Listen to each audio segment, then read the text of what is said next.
Hi, hello. Welcome to the episode of Isaiah's Newsstand. It's your host, Isaiah Edwards. The date is August the 13th, 2025. Hopefully, this episode finds you well, in good spirits, and high hopes. As for me, I'm doing pretty good. Today was a long day, but it was a good day. We did the best we could. We made the most of it. Let's go ahead and run that down for starters. So, I woke up feeling like shit. I'll just be frank right up top. I did not sleep well. I didn't sleep a lot. I went to bed way too late. Now that wasn't necessarily because of the dogs or anything. Luckily last night when I went back post episode, things were fine. I was able to get them to use the restroom. Okay, no muss, no fuss. And then I got back home. But by the time I got settled back in and everything, I think uploaded all that yada yada yada yada. I was just so drained. I was so tired. I couldn't eat. I couldn't do anything. But then also I had that like idleness issue of like I got to do something, and I kind of just rotted in bed, texting stuff, whatever. So I woke up just miserable, feeling real bad, real blah, like a steam piece of shit is how I would describe myself for most of the day. So I figured, okay, we didn't eat last night. We got to eat something. I have to ingest some kind of quote unquote real food. And not to mention, I've been like, I don't want to say fiending, that's a strong word, but I've been wanting a McDonald's breakfast, mainly because they had a new breakfast sauce, like a spicy sauce that they put on the Egg McMuffin that I wanted. So I was like, you know what? Let's fucking go. Let's get that. I got a sausage McMuffin with the spicy sauce and a hash brown and a large Coke.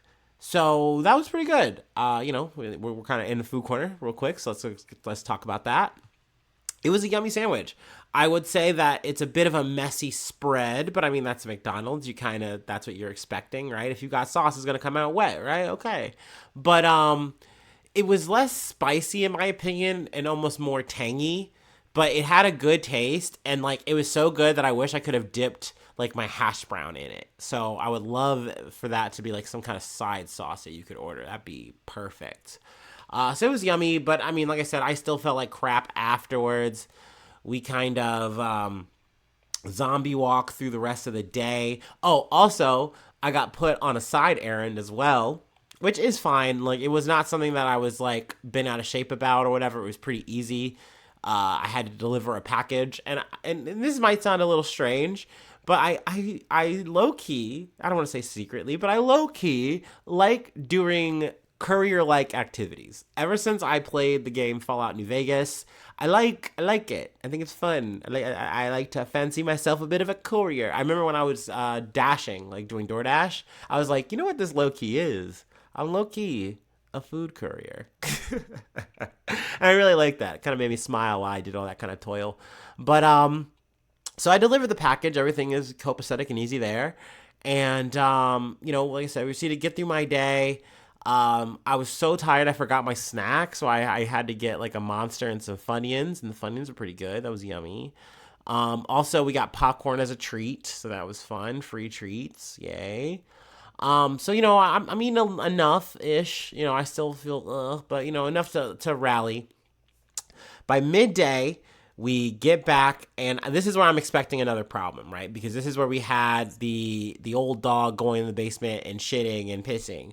So I'm like, oh boy. And not to mention, it rained again today. So I was like, I'm expecting not a fight, but I'm expecting this to be a bit more tedious than the other days, right? Like, I know the younger dog is going to be a little bit more like skittish potentially. So I'm like, I'm prepared for that.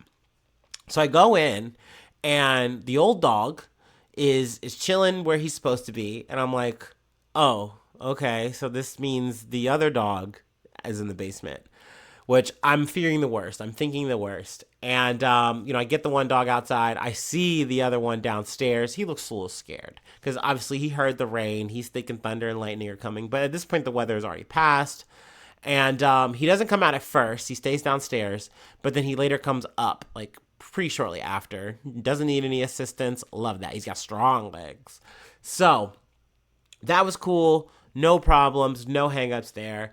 I'm really happy that we crossed that hurdle, but I'm so tired. I'm so tired. I'm out of gas. At least, internally, I did nothing. So I come home and I go to sleep because I was literally like kind of crashing on the couch while I was like watching Twitch. And I was like, yeah, I don't want to fall asleep here. It's just not comfortable and I don't want to. So I went home and I took a nap. And that nap was very clutch. Now, it sent my whole day out of whack, and now things are very late, and this episode is going to get posted yet again very late, but that is where we're at right now. That's just the life we are living this week. But overall, gave me some energy, what I needed. I got to the gym. I was able to get everything done, sans 15 minutes on the bike. And that wasn't because I couldn't do it, but just because I realized that I was pushing up against it again on the time in terms of getting back to the house and checking on the animals and stuff. So I was like, okay, let's cut it now. Let's go. We got most of our workout. Feel pretty good about that. And we go check on the animals. Everything's copacetic. Everything's good. And, now we're back home. So that is the day that we have had. It has been a good day. Did we hump? Yes. Did we get humped? Yes. So, this was a whole thing, the whole full Monty, if you will. I don't know. But yeah, let's go ahead and do our startup and let's get into some news. I think I'm really going to try to keep it like, I don't know. We'll see. I want to say I want to keep it at like 4 stories for the rest of the week just due to time constraints, but who knows? It's hard. It's hard to constrain myself even in these circumstances. I just love talking about news.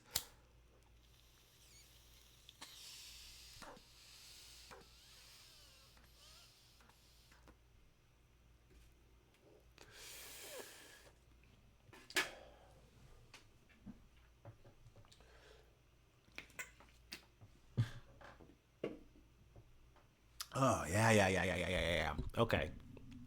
From NPR. Wife of South Korea's jailed ex-president Yoon arrested over corruption allegations. The wife of South Korea's jailed former president Yoon Suk-yeol has been arrested as investigators seek to charge her over various suspected crimes, including bribery, stock manipulation, and meddling in the selection of a candidate. In granting a special prosecutor's request for an arrest warrant late Tuesday, the Seoul Central District Court said Kim Keon-hee posed a risk of destroying evidence. The investigation into Kim is one of 3 special prosecutor probes launched under Seoul's new liberal government targeting the the presidency of Yoon, a conservative who was removed from office in April and rearrested last month over his brief imposition of martial law in December.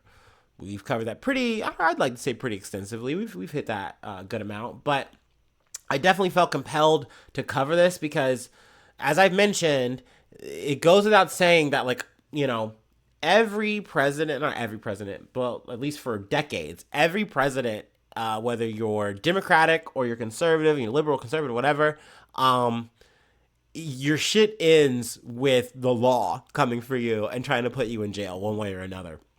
So obviously you have something as blatant as Yoon Suk-yeol's power grab. And it's damn, yeah, dude, you definitely deserve this. It's very blatant. It's very obvious. But the fact that not only you were doing this shit, but your wife was also doing grifts and things of that nature. And you guys are kind of seemingly doing this together to some extent.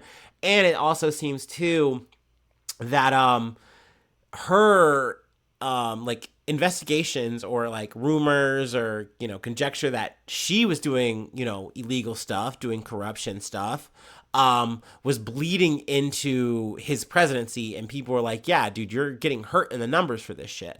So naturally he's like, oh yeah, we gotta get all these liberal fucking North Korean communists out of here, and he starts just trying to make this whole power grab, and it blows up in his face literally over fucking night. And it kind of leads me to think that like I said, this has been something that's gone on and on and on and on in perpetuity in terms of South Korea. You do your run as president and then you kind of go to jail, or you at least have to deal with the law one way or another, right? So most likely this is going to happen, whether or not it ended when it did, or it ends at the end of his term. Um, it seemed like it was inevitable that they were going to have to, face a reckoning, if you will. But it also is crazy, too, that not just Yoon Suk Yeol, but also now his wife are now facing charges. So it's pretty big, pretty major.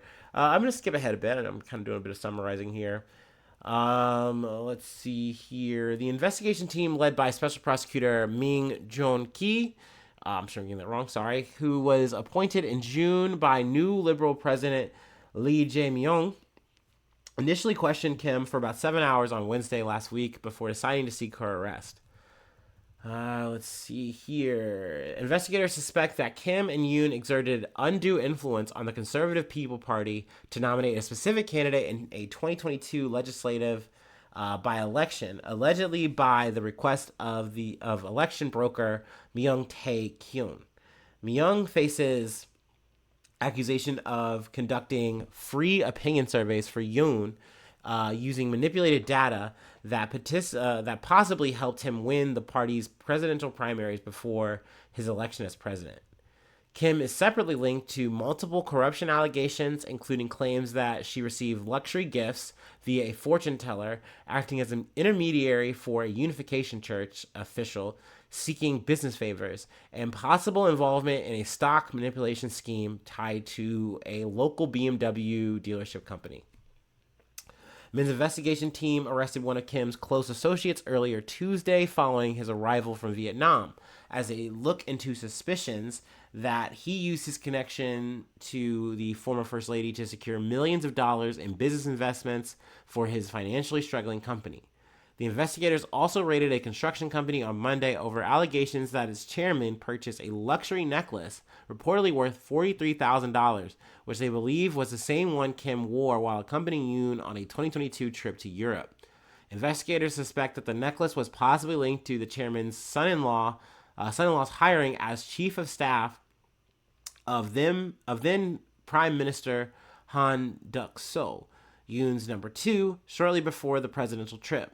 Kim has reportedly denied the accusations, claiming that the necklace she wore to Europe was not an authentic piece, but a borrowed fake. Yo, okay, sure, honey, all right, okay, yeah, I had the dupe on, actually. I would never take the real thing out, like, come on, or I no, she's not even saying that, she's saying I don't even have one, I just used a dupe. Bullshit. I don't believe that. Nah, I call no believes on that one. Let's see here. Let's keep going.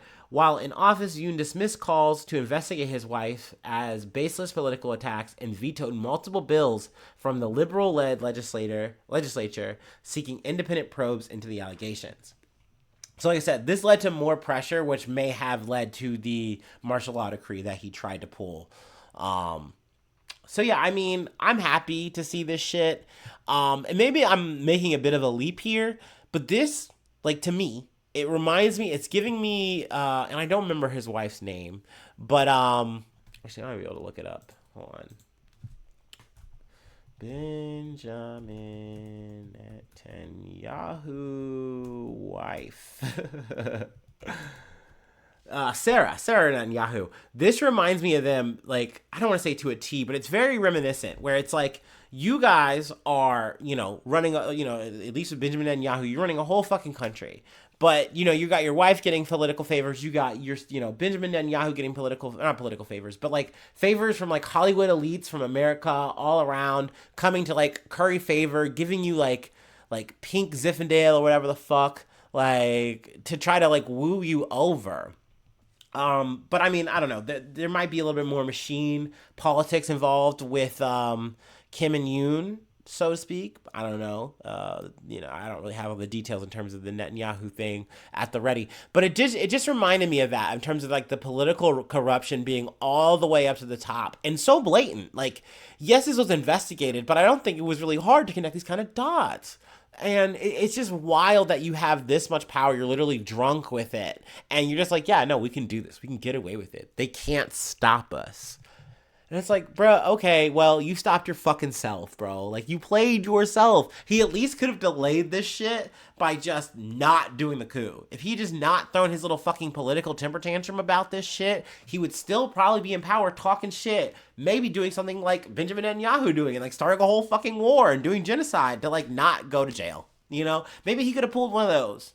I don't know. Anyway, I'm glad that they're both in jail, and I hope that they get to rot there for a very long time. Anyway, let's move along. Obviously, I hope the same thing for Netanyahu. Yeah, I do. Anyway, okay. Actually, throw that motherfucker in the Hague. I don't even give a shit, man. It's not even worse. Anyway. Are Hague jails terrible? Probably not. They're probably actually okay. Anyway, CBS News. Falling tree kills parents and child in car as Chattanooga flooding prompts dozens of water rescues. A mother and father were killed when a tree fell on their car during a heavy rain and flooding in Tennessee, an official said Wednesday. The body of a fourth flooding victim was also recovered, the Hamilton County Office of Emergency Management said. The family of three was killed when saturated ground caused a large tree to fall in the Chattanooga suburb of East Ridge just after midnight. Hamilton County OEM spokesperson Amy Maxwell said. No one else is believed to be missing at this time. The full extent of the damage is not yet known. County officials plan to tour the damage on Wednesday morning, Maxwell said. Rainfall totals by Wednesday had piled up more than half a foot in some parts of Chattanooga metropolitan area, adding that a flood warning was widespread. Very unfortunate when weather, comes through any kind of area like this, doing this kind of devastation. Condolences to the family, anyone connected to that. But yeah, we've definitely been getting a little bit of weather. Like I said, at least in Ohio, I've been seeing a little bit of that rain. But has at least in the Ohio sense, I haven't heard of anything too crazy. So hopefully it stays that way for the rest of the week. Anyway, let's move along. We have a bit of a flashback. This story kind of came back like a bullet out of the blue. But yeah, from BBC News. Actually, give me 1 second. I gotta blow my nose. These allergies. I feel like if I was a superhero, my weakness, would be pets. They would be pet dandruff. That shit would just, drain me slowly and just weaken and wither me. And I would just be a schlub of a man. Because that is who I am right now. Anyway. But goddamn, I do love the pets. I do love the cats. I do love the dog. All right. Anyway, from BBC News. U.S. woman convicted over failed assassination in UK. Now, longtime listeners, walk with me, squawk with me. Hopefully you remember the story. A U.S. woman who was hired as a killer and tried to shoot a man in the UK at point-blank range has been found guilty of conspiracy to murder. Would-be assassin Amy Betro, and I gotta pause here. I love being able to say would-be assassin. I've been thinking that to myself all day. How often do you get to hear would-be assassin? You just don't hear it that often. Anyway, from West Allis in Wisconsin,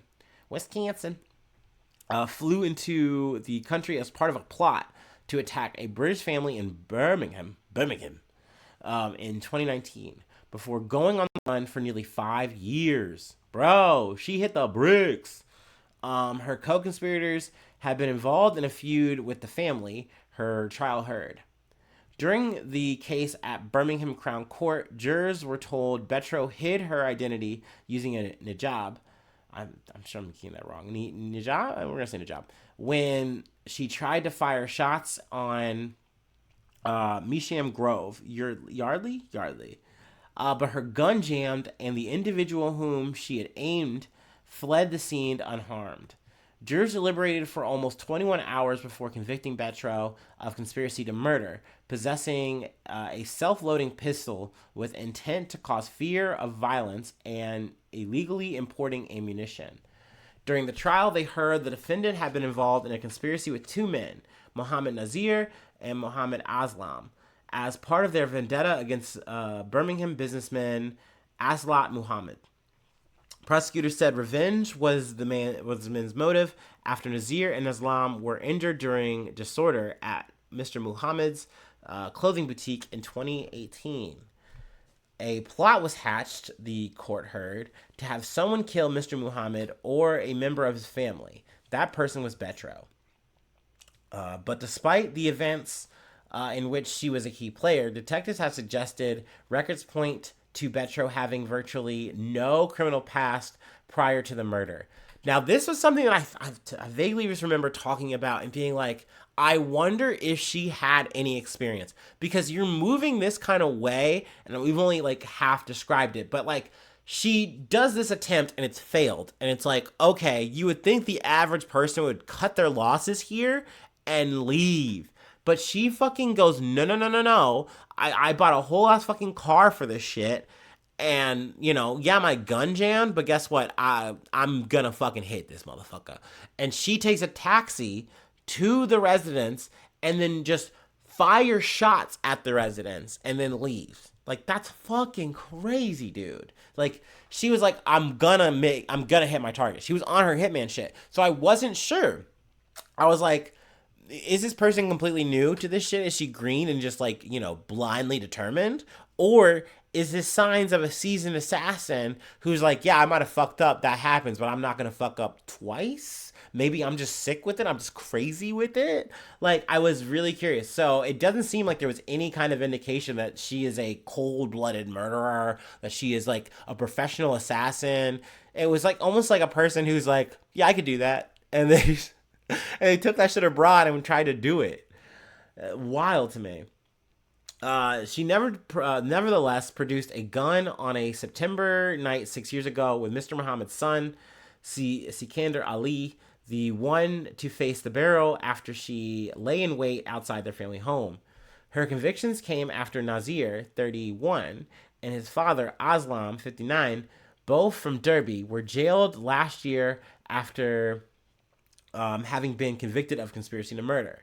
Before the attempted shooting, Betro met up with Nazir, whom she initially met online sometime earlier. Officers found a video on his phone of a gun, believed to be the one used in Birmingham, being test fired in Derby days before Betro struck. She had traveled to Derby, police said, on the same day the footage was filmed. On the night of the shooting, Betro lay in wait in a car she had bought earlier that day under a false name, which comes back to bite her because she essentially says, oh no, that wasn't me. That was another white woman from out of town, and she bought that car. You got the wrong lady. I was at a boat party with friends. Don't you understand? This is mistaken identity. That's the assassin, not me. Even though they have her on CCTV, she did not change her shoes, even though she put on the job, and she still has the same phone. Like, there's not enough changes in the character that she puts on, and it's like, no, dude, we know it was you. When Sikander and Ali arrived at the property, and in CCTV scenes shown to the jury, Betro, with her face covered, approached him and fired at point-blank range. That'd be so scary. The gun jams, as we mentioned, and they are able to escape by reversing in the SUV. Betro returned to the scene in a taxi in the early hours of the following day and fired 3 shots through the windows of the empty family home. She fled the UK a day after. So that's when she goes, okay, I'm on the run. Prior to that return visit to the house, jurors were told. Betro sent messages to Mr. Muhammad, which included, where are you hiding? Stop playing hide and seek. You are lucky it jammed.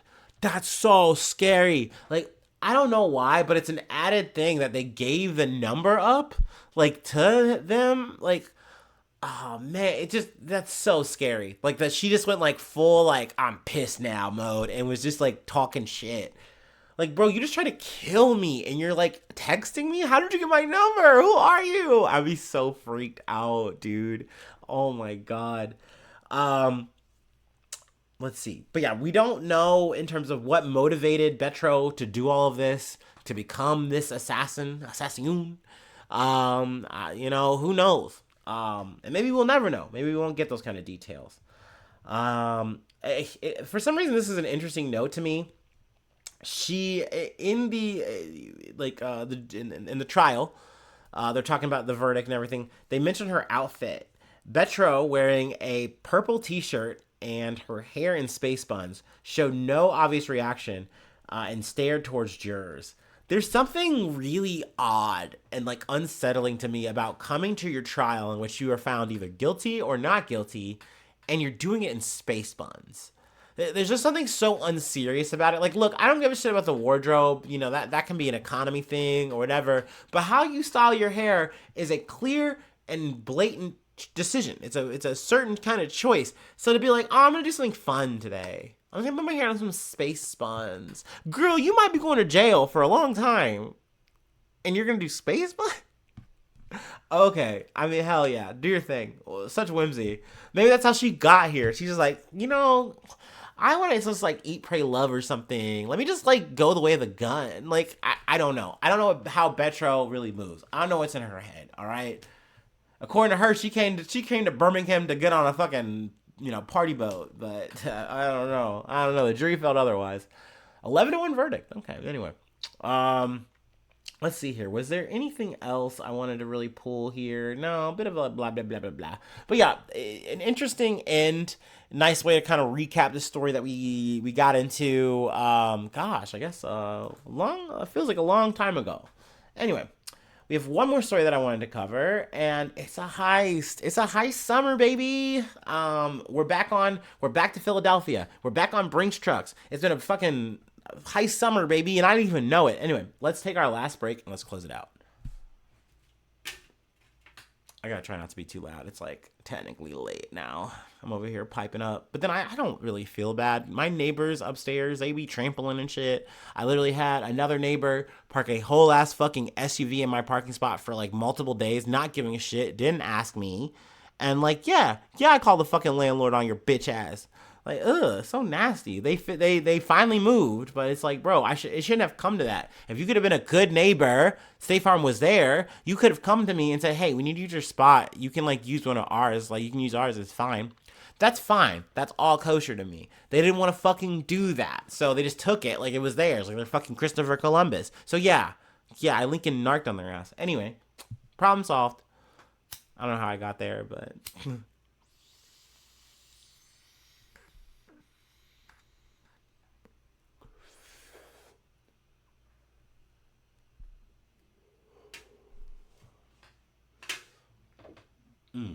Like a good neighbor, State Farm is there.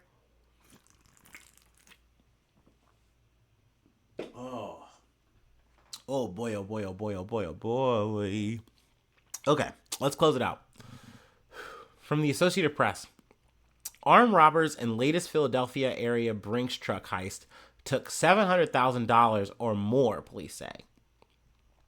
Police are investigating whether the armed robbery of a Brinks truck on Tuesday outside a Philadelphia area store is related to 4 other attacks on armored vehicles in and around the city this summer. 2 armed males got away with between $700,000 and $800,000 in a midday Tuesday heist at an H Mart in Elkins Park, according to Cheltenham Township Police. The robbers, one described as armed with an AR-15 style pistol. Ooh, yeah, I actually see that was a long boy he had. I didn't put that in the thumbnail. I didn't want to get clapped or anything, on social media. But yeah, that was a fucking long boy. Anyway, the other, with a handgun, fled with the cash and later abandoned their vehicle nearby, police said. Excuse me. No one was injured, and also no shots were fired. Cheltenham Township Police Lieutenant Andrew Snyder said it's the first such robbery in their township, but authorities are looking into whether it may be connected to 4 robberies of armored cars in and around Philadelphia since June that police and the FBI are investigating as possibly related. So yeah, we've closed one Brinks truck heist. What was it, last week or earlier, whatever. Now we have a new one. And, we talked about some other news in Philadelphia. And now we're back in Philadelphia with some new news. So, so it goes. Time is a flat circle. We always come back to the same places just for different reasons. But sometimes it's kind of the same stuff for different things. It's all fun. It's all universally connected. And it's also fun, but also scary. And also a lot of times bad. A lot of times bad. But hey, we make the most of it, no? Anyway, let's continue. Federal prosecutors announced Wednesday that 3 people from Philadelphia who were arrested in early August are charged in connection with the $2 million armed robbery of a Brinks truck or a Brinks armored vehicle outside a Home Depot on June 21st. A Loomis armed transport vehicle was held up outside an Aldi in a different neighborhood 5 days later. Then on June 2nd, a Brinks truck was held up outside a Dollar General at a shopping center. And on July 15th, police had a report of 2 suspects robbing one of the armored vehicles in northeast Philadelphia. Let me make sure I didn't miss any other ones. No, okay, we're good. Let's see. Yeah, that's pretty much everything. So yeah, I'll keep you posted on any more heists I hear about. Also we had that bank robbery, but that's I like talking about any kind of heist. Look, I've talked about cheese getting stolen. I find it very interesting. I find it very fun to talk about the stories, even though they can be sad, they can be scary, it can be traumatic, what have you. I still like kind of getting in the guts of it. I find it interesting. You know what I mean? That's the kind of podcast that I like to listen to. So I like that I kind of am now a part of that in my own way. Maybe not great, maybe not the best, but I'm here. I'm in the room. I'm in the arena. Anyway, that's all we have for today. If you'd like to help out, support the effort, I do have a Patreon. Patreon.com/IsaiahNews. Become a newsie today. Free ways to hit me up, IsaiahNews1@gmail.com. Feel free to follow me or the podcast on any of the socials. Follow me on YouTube. Follow me on TikTok. Follow me on Spotify or Apple Podcasts. That's Isaiah's Newsstand. I'm pretty easy to find. Let's see. Leave a like. Leave a cool comment. Sharing is caring. All the stars are always helpful, useful. Thank you for that. But thank you just for listening. If you made it this far and you're hearing me yap and shill to you in such a weird, bizarre way, you're awesome. Just listening to this. You know what I mean? Just because you're a completionist and you want to hear me get to the very end of the episode. Like, I got something extra to say here. And sometimes I do. Sometimes I fuck up and go, fuck it, I'm gonna talk about some news. You know what I mean? I'm not doing that tonight. There are things that did, I'm gonna get to, but that's tomorrow. That's for tomorrow's Isaiah. That's for future's A.